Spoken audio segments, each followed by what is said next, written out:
Halo guys, Bung Kajo Sulemi di sini and welcome back to review suka-suka. Jadi di video kali ini aku akan mereview ini dia guys, Divum Ditto. Jadi ini bisa dibilang speaker juga iya, jam digital juga iya, mau dikasih alarm juga bisa, mau dikasih animasi juga bisa, lucu-lucuan juga iya. Jadi menurut aku ini satu paket yang unik gitulah ya, kayak nggak ada yang lain gitu loh. Jadi kayak original banget. Sebelum aku review, aku mau singkat cerita dulu kenapa aku beli produk ini ya. Yang pertama karena memang lucu banget ya. Akhirnya tertarik, setelah lihat harganya gak tertarik guys. Yaitu di harga 1-1,2 juta ya. Menurut aku sih nggak rela ya keluarin duit segitu buat barang lucu-lucuan seperti ini. Mending ditabung atau mending buat beli alat gaming gear lainnya ya, seperti headset, keyboard. Itu di harga segitu aja sudah dapat, bagus. Habis itu aku cari-cari lagi dan ternyata ada orang yang jual bekas guys. Dan ini bekas yang masuk resmi ke Indonesia, tapi memang garansinya udah habis ya. Dan ini masih mulus banget. Habis itu dijual di separuh harga. Dan akhirnya sih ya aku tertarik sih ya buat beli Divum ini. Nggak usah banyak cincang, langsung aja kita review Divum ini guys. Yang pertama yaitu dari segi packagingnya dulu deh. Kalau dari segi packaging ini wah lucu banget ya. Dari jauh tuh kayak kulkas mini yang estetik gitu ya. Tapi kalau pas dipegang tuh kayak tas cewek gini ya. Tapi ini memang packagingnya lucu banget, niat gitu ya kelihatan. Berhubung ini barang second, jadi aku nggak bisa kasih lihat kalian kelengkapannya tuh seperti apa aja ya. Terus kalian di sini juga dapat Divumnya. Habis itu di kelengkapannya lainnya kalian juga dapat kartu garansi, buku petunjuk, sama kabel cas-casan.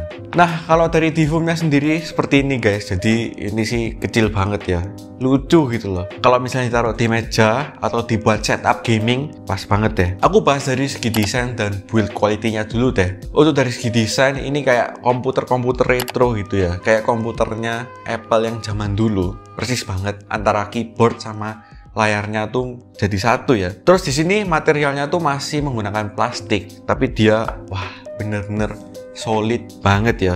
Bahkan diketok gini aja itu nggak kerasa ada titik kopongnya gitu guys, kecuali di bagian belakangnya sini ya, karena ini tempat keluarnya kayak subwoofernya gitu lah. Dan ini sih menurut aku build quality-nya juara banget ya untuk barang yang selucu ini. Nggak nyangka build quality-nya bagus ya. Untuk di bagian atas ini ada output buat speaker ya. Terus di belakang sini dia kayak ada lubang gitu, mungkin buat keluar subwoofernya gitu ya. Terus di samping sini ada tempat buat micro SD, mungkin kalian mau buat dengerin lagu ya dari micro SD. Ada tombol power on off, sama ada kabel charging USB Type-C ya. Di bagian depannya yaitu ada layar sama ada tombol-tombol gitu deh. Aku jelasin singkat tombol ini fungsinya apa aja ya. Untuk tombol M kalau dipencet ini sih seperti tombol menu ya. Kita mau nyetel musik, mau main game juga bisa. Ada juga setting. Untuk di setting ini isinya ada stopwatch, alarm, dan masih banyak lagi guys. Untuk di sebelahnya ini yang tombol plus yaitu untuk mengeraskan suara. Untuk yang di bawahnya tombol minus itu untuk mengecilkan suara. Terus untuk panah kiri kanan ini biasanya kalau aku pas nyetel lagu itu seperti ini. Kalau misalnya di next dia bisa ganti lagu dan kelihatan ya judulnya dari sini. Kita next lagi juga bisa diganti lagu. Terus ini juga bisa ada suaranya. Takut copyright guys, jadi nggak bisa keras-keras ya. Terus untuk tombol cahaya ini kalau dipencet itu dia bisa menampilkan animasi-animasi yang kalian set di HP kalian nanti ya. Kalian mau animasi seperti apa, ini bisa ditampilkan di semua sini. Terus untuk tombol yang kecil ini sih tombol buat select, buat pilih gitu. Sama kalau misalnya buat dengerin lagu, ini buat tombol power on off-nya ya. Terus selanjutnya yaitu masuk ke spesifikasinya deh. Aku jelasin singkat aja di sini. Di sini speakernya sudah 10 watt, sama di sini pakai baterai 3000 mAh ya. Ya baterainya sih cukup gede ya untuk ukuran segini. Cuma perlu diingat lagi, di sini juga sudah ada speaker, plus ada layar, plus ada lampu lighting. Klaimnya sih menurut Divum itu ini bisa nyala selama 8 jam. Tapi kalau aku coba tanpa musik ya, tanpa bermain lagu di sini, bisa sih mendekati 8 jam ya. Tapi kalau sudah ada lagunya, 2-3 jam itu sudah habis ya. Terus aplikasinya apa aja sih? Kalian langsung aja download Divum di App Store, Google Play juga ada. Dan ini kalau kalian buka itu isinya banyak banget guys. Pokoknya di sini ada animasi-animasi yang dibikin sama orang-orang, atau kalian juga bisa bikin sendiri ya. Contohnya nih aku coba di sini ya. Aku akan bikin hati gitu deh. Nah, kan langsung kan bikin hati gini. Nggak cuma gitu aja, kita juga bisa bikin teks ya. Subscribe guys. Jadi ini bisa dibuat kayak lucu-lucuan, bisa dibuat running text juga. Atau misalnya kalian mau main game di sini, ini juga bisa guys. Yaitu biasanya saya aku coba game ini. Nah, yang ini guys, kayak ular-ularan. Ini contoh aja sih.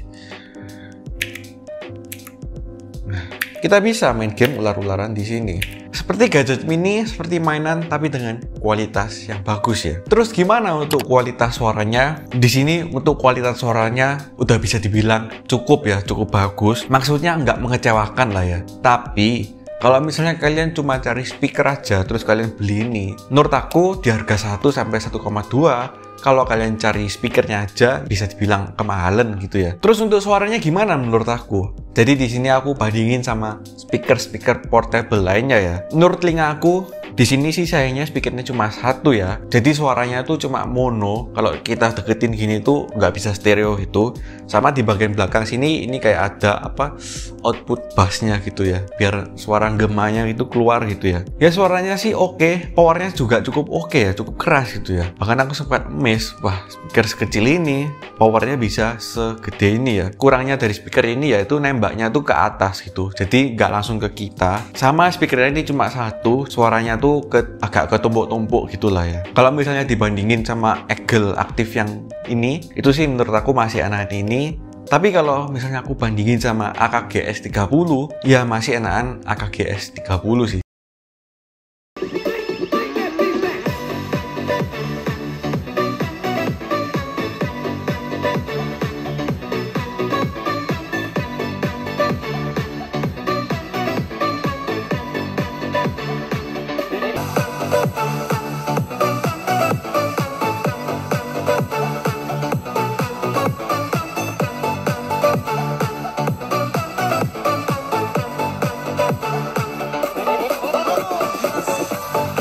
Dan yang aku suka lagi yaitu dari segi latency Bluetooth-nya. Meskipun ini spesifikasinya bukan yang spek gembar-gembor ya, wih ultra low latency bla bla bla, tapi menurut aku ini bener-bener low latency deh. Coba ya kalian denger ya. Misalnya aku ketik gini ya. Jadi menurut aku latensinya ini bener-bener sedikit banget ya. Aku coba lock HP-nya. Delaynya bener-bener minim banget gitu ya. Oke guys, gini dulu review kali ini. Apakah ada kekurangan sih dari Divum ini? Nggak ada ya. Cuma kalian butuh adaptasi aja biar lebih mengerti ini fitur-fiturnya buat apa aja. Mungkin nih speakernya tuh bisa dibuat stereo gitu ya, ada dua ya. Keluarnya dari samping kiri sama dari samping kanan gitu ya. Jadi kalau misalnya diarahkan ke kita gini, itu suaranya lebih enak lagi. Untuk dari segi aplikasi juga bagus, nggak ada nge-lag, nggak ada delay, nggak ada trouble. Terus untuk dari segi koneksi juga bener-bener lancar banget, delaynya bener-bener minim banget Bluetooth-nya. Barang seunyu ini, selucu ini, tapi fitur dan kualitas yang diberikan itu bener-bener nggak main-main ya. Aku sih awalnya ya underestimate guys, kayak ini barang kecil segini, pasti ini ada yang kurang deh. Pasti ini suara speakernya ala kader deh. Pasti ini aplikasinya atau softwarenya ini biasa banget gitu deh. Ternyata enggak guys. Ini bener-bener perfect, bener-bener sempurna. Puas banget sih kalau misalnya kalian suka barang-barang lucu, apalagi keluarin duit segini. Menurut aku itu worth it banget. Segini dulu guys video kali ini. Kalau kalian suka bisa subscribe, like, dan share ke teman-teman kalian. And see you in the next video guys.